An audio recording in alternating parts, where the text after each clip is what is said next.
Abdulhassan G faɗin gaskiya kawai mugura ba.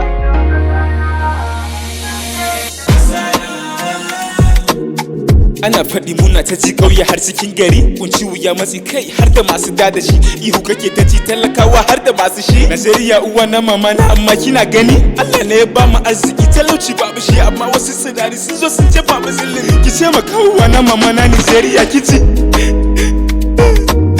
kin ba su amana mu, kullum suna gasa mu, na rasa menene abin da suke nufi da mu. Mama ana sace mu, kullum ana kashe mu, wutar lantarki ilimi an dakatar da mu. Ga lokacin zaɓe ya dawo sun zo suna faɗin wai mu zaɓe su mu ba su ƙuri'u suke faɗin wakila ina mama arziki kin bari kashe mu raba suke mama. Sai sun yi alƙawarin kare ƴaƴanki mama amma suna ci su bari a kashe miki ɗiya. Lahula kana gani kake ba da magani ga ƴaƴan Najeriya na kullum suna balali, babu kishi ko kaɗa kullum ihu cikin gari. Amma Allah zo ne magana ku dinga balali, ku daina mun na zagaye ku je ku nemi ilimi. Uwa ɗaya uba ɗaya ni da ku zo ku ci, dan Allah ku taimaka mu samu mafita kun ji. Shaye-shaye babu kyau, kai ma ka san babu kyau, dan Allah ka taimaka ka daina haka zai fi kyau.